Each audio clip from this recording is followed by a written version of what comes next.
우리 주변을 살펴보면 많은 사람들이 복 또는 복 받는 것에 대하여 관심이 많이 있는 것을 보게 됩니다. 심지어는 신학도 우리가 알다시피 기복신학 또는 기복신학이라고 해서 그 복을 받는 것에 대한 기대가 얼마나 큰지, 신앙의 형태도 기복적이다, 또 신학의 형태도 기복적이다는 말로 표현하는 경우가 종종 있는 것을 우리는 또한 보고 있습니다. 그런데 한 가지 문제는 복을 기대하고 또 복 받는 것을 기대하는 것이 나쁜 것이 아닙니다. 성경을 봐도 복 있는 사람은 또 이렇게 복이 있을지로다, 이렇게 표현하고 있는 것을 보면 복을 갈망하고 복 받는 것을 소망하는 것이 나쁜 것만은 아니다 하는 것을 우리는 알 수 있습니다. 그런데 문제가 무엇인가 하면 그렇게 간절하게 복을 받기 원하면서도 진짜 복이 무엇인지 또는 어떻게 하면 복을 받을 수 있는지에 대해서는 잘 모르고 있다고 하는 것입니다. 이런 상황은 불신자들은 물론이고 신자들조차도 그렇다는 것이 오늘날의 현상인데, 이것은 참 아이러니한 일이 아닐 수 없습니다. 그런데 오늘 시편 말씀 112편의 말씀을 보면 시편 기자는 복 있는 사람 또는 복 받는 사람이 가지고 있는 특징, 어떻게 해야 복을 받는지에 대해서 잘 설명해 두고 있습니다. 우리가 복 있는 사람에 대한 이야기를 기억할 때마다 우리는 시편 1편을 생각하게 됩니다. 복 있는 사람은 악인의 길을 쫓지 아니하며 죄인의 길을 서지 아니하며 쭉 나오지 않습니까? 그 반대로 하면 복이 없는 사람이겠죠. 그래서 시편 1편을 보면서 우리는 또 복을 받으려고 하면, 하나님이 주시는 복을 누리려면 그렇게 살아야 된다는 생각을 또 하게 되지만, 또 이 시편 112편을 보면 좀 더 현실적이고 구체적인 것을 가지고 복을 어떻게 받는지에 대해서, 또 복 받는다는 것이 무엇인지에 대해서 설명을 하고 있습니다. 그래서 우리가 이 112편을 전체를 다 살펴볼 수는 없겠지만 이 112편을 간략하게 살펴보면서 참 우리가 어떻게 하면 복 있는 사람이 될 수 있겠는가, 또 어떻게 하면 복 받는 사람으로 살아갈 수 있겠는가, 이런 점을 우리가 살펴보고 또 적용할 수 있기를 소망합니다. 먼저는 이 시편 기자가 112편에서 복을 받는 첩경의 첫 번째를 이야기를 합니다. 그 복 받는 사람은 어떤 사람인가? 먼저는 말을 하기를 여호와를 경외하는 자가 복이 있다라고 그렇게 말합니다. 오늘 시편 112편의 1절을 보면 여호와를 경외하며 그 계명을 크게 즐거워하는 자는 복이 있도다. 여호와를 경외하며 그 계명을 크게 즐거워하는 자는 복이 있다. 오늘 이 1절을 중심으로 살펴볼 텐데요. 여기서는 두 가지를 말하고 있는데, 그 첫 번째가 여호와를 경외하는 자가 복이 있다는 점입니다. 여기서 경외한다는 말은 두려워한다는 말입니다. 그런데 우리가 두려워한다 그러면 소위 하나님이 어떻게 할까봐 공포감을 느끼고 두려워서 벌벌 떠는 그런 상황을 머리에 떠올리지만, 이것은 사실 하나님의 그 시선을 느낀다라는 말도 됩니다. 그래서 그 하나님의 시선에서 어긋날까봐 마음을 다잡고 있는 상태, 또 달리 표현하면 마음을 졸이고 있는 상태, 그것을 일컬어서 두려워한다고 그러고, 또 오늘 성경의 표현대로 하면 하나님을 경외한다라고 그렇게 표현하는 것입니다. 세상 사람들은 두려워한다 그러면 귀신을 두려워한다, 또는 좋지 않은 상황이 일어날 것을 두려워한다, 그래서 두려워서 공포감에 벌벌 떠는 것을 상상하지만, 성경이 두려워한다, 경외한다고 할 때는 바로 그런 뜻이 있다는 것이죠.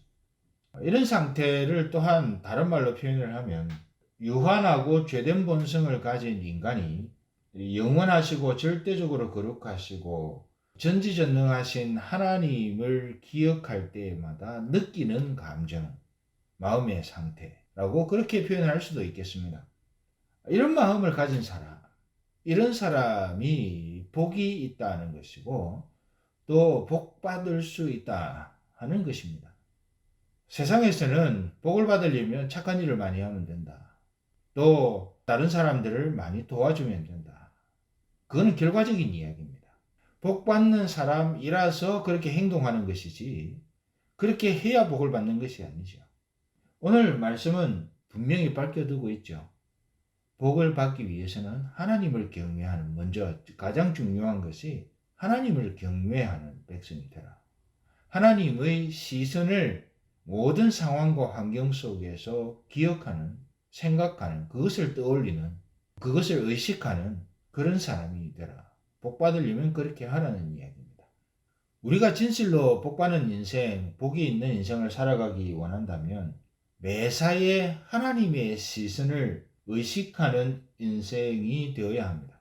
그 결과로 오는 것, 그것이 우리가 생각하고 기대하는 것과는 다를 수 있습니다. 왜냐하면 우리는 세상의 차원에서 복을 기대할 때가 많지만 하나님께서 복을 주실 때에는 하나님의 차원에서 복을 주십니다. 그래서 우리가 하나님의 시선을 의식하고 또 하나님의 시선을 기억하고 하나님 앞에서 코람데오의 정신으로 살아가는 사람에게 복이 있는데, 그렇게 복이 있는 인생을 산다고 해서 그것이 우리가 기대하는, 세상 사람들이 일반적으로 기대하는 바와 같은 그런 복을 주실 때도 있고 또 그것이 아닐 때도 있다는 사실을 기억해야 합니다. 하나님께서는 하나님 보시기에 우리에게 복이 될 수 있는 것들을 주시기 때문입니다. 그런데 한 가지 분명한 것은 그 결과, 그 복 받는 것이 우리가 기대하는 것에 미치지 못하더라도 어쩌면 하나님의 시선을 의식하고 살아가는 것 자체가 복이라고 할 수도 있을 것입니다. 이렇게 매일매일, 매일 매순간 하나님의 시선을 의식하는 그것을 한편으로 생각하면 갑갑하게 여겨질 수도 있습니다. 어떻게 모든 순간에 하나님의 눈치를 보고 있을 수 있겠는가?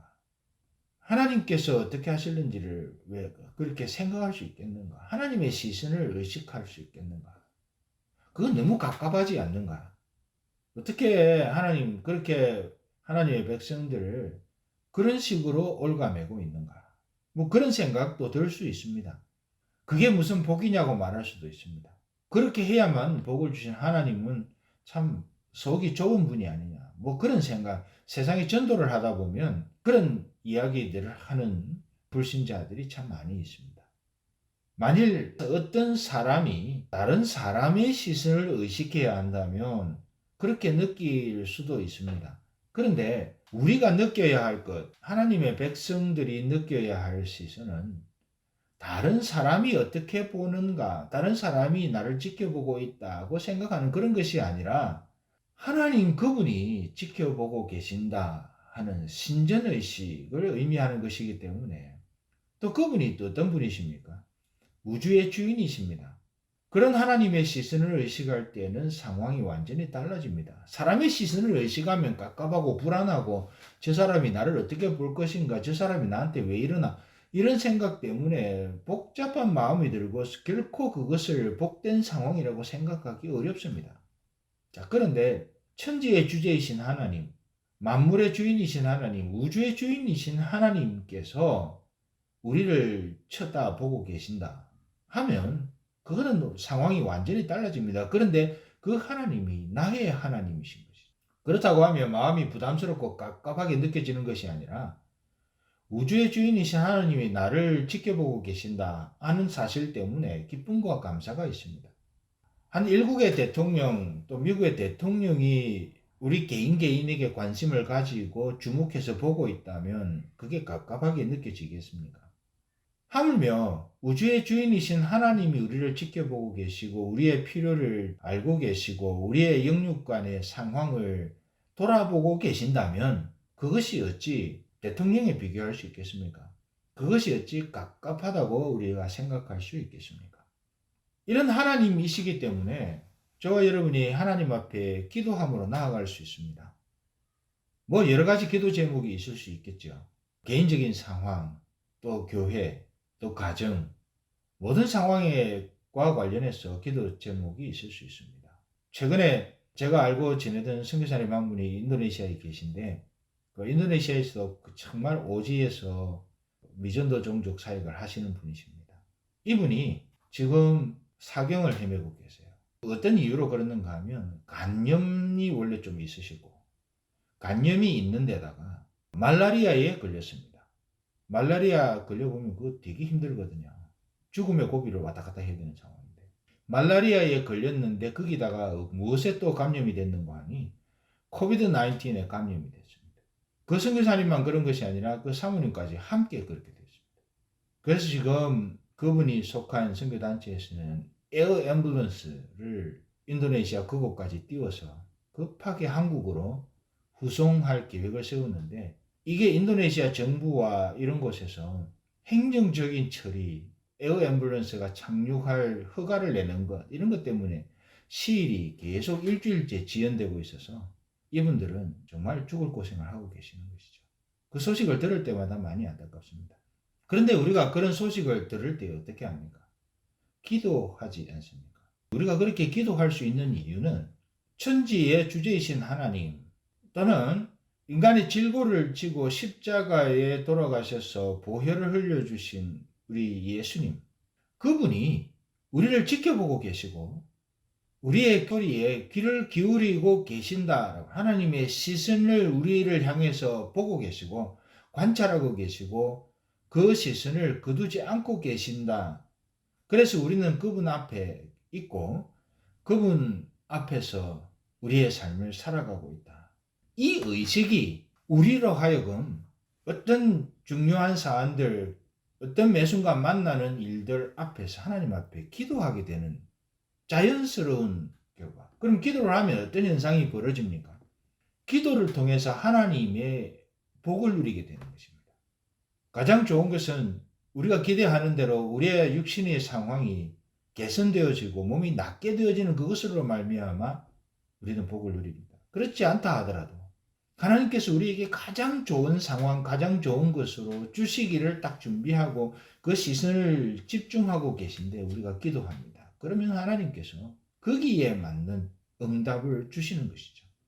이게 복된 겁니다. 뭐 어떤 조건이 잘 충족되어서 복이 된 것이 아니라 그 모든 것을 우리에게 채워주시고 우리를 향해서 공급하시는 그분 하나님께서 우리를 집중해서 쳐다보고 계시고 또 우리가 그 시선을 느끼고 있다라고 하는 사실이 오늘 시편 112편에서 이 시편 기자가 고백하는 것과 같이 복이 있는 인생이 되는 것입니다.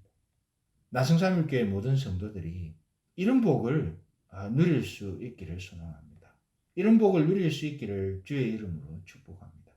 다음으로 시편 기자가 하나님을 경외하는 자가 복이 있다고 해놓고 이어서 1절에서 이렇게 말합니다. 그 계명을 크게 즐거워하는 자가 복이 있다. 오늘 시편에서 시편 기자는 하나님을 경외하는 것에 이어서 이렇게 계명을 지키는 자가 복이 있다. 시편 1편에서도 이 문제를 아주 시적으로 잘 언급하고 있습니다. 그런데 가만히 보면 이건 시편 기자만의 고백이 아닙니다. 사람의 고백만이 아닌 것이죠. 하나님의 소원이기도 합니다. 신명기 5장 29절에는 이렇게 기록되어 있습니다. 다만 그들이 항상 이 같은 마음을 품어 나를 경외하는 것이죠. 앞에 우리가 살펴본 대로 내 모든 명령을 지켜 그들과 그 자손이 영원히 복받기를 원하노라. 하나님께서는 당신의 백성들이 복받기를 원하는 간절한 마음을 갖고 계세요. 하나님의 백성들이 복을 받을 수 있기를 원하는 그 간절한 마음을 우리가 누리는 통로가 앞서 이야기한 하나님을 경외하는 것이고 하나님의 시선을 의식하는 것이고 또 한 가지가 하나님의 계명, 명령을 지켜 행하는 것입니다. 하나님께서도 이스라엘 자손들을 포함한 모든 하나님의 백성들이 하나님을 경외하고 하나님의 모든 명령, 즉 말씀을 지킴으로 복을 받기를 바라고 계십니다.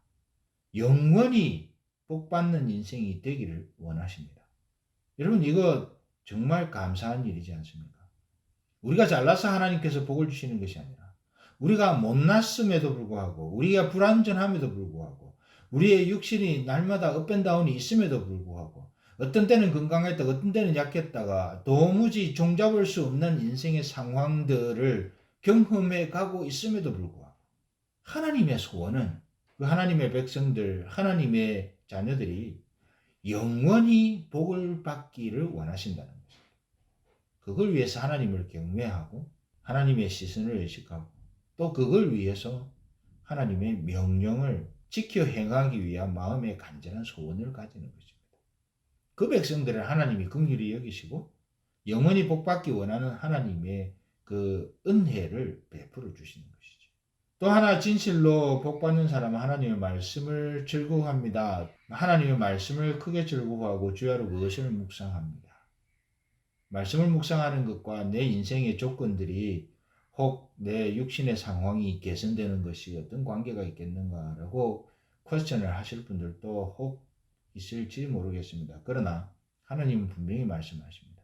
하나님의 명령을 지켜 행하면, 지켜서 하기를 원하면 하나님은 그 인생에게 영원한 복을 주신다 하는 것인데, 여러분 이런 열정, 하나님의 말씀에 대한 열정을 마음 가득히 품고 오늘 하나님께서 지금 딱 레디 하시고 영원한 복을 주시기를 원하시는 그 하나님께서 갖고 계신 그 마음, 소원을 받아 누리는 저와 여러분들이 될 수 있기를 주의 이름으로 축복합니다. 하나님은 레디 되어 계세요. 우리가 하나님을 시선을 의식하고 경외하기만 하면, 또 우리가 하나님의 말씀대로 행하여 살기로 결단하기만 하면, 혹 때로는 우리의 생각과 다를지라도 하나님은 영원한 복을, 그래서 결국 주님 다시 오시는 그날에 하나님의 영광 중에 하나님의 영광에 함께 참여하게 됩니다. 그 결론이 완전히 그거는 최종적인 결론입니다. 그 하나님의 영광에 참여하게 되는 그 맛을 주님 오시기까지 우리가 이 땅을 살아가는 동안에 보게 하시는 건데, 다양한 형태로 하나님께서 원하시는 방법으로 그렇게 할 수 있게 하시는 것이죠. 이런 복을 받아 누리는 우리가 되기를 원하고, 또 그래서 나중에 주님 영광 중에 심판주로 다시 오시는 그날에 하나님의 그 아름다운 영광에 참여하는 최종적이고 도무지 인재를 돌이킬 수 없는 그 영광에 참여, 그 복을 받아 누리는 그런 저와 여러분 모두가 다 될 수 있기를 간절히 소망합니다. 주의 이름으로 축복합니다.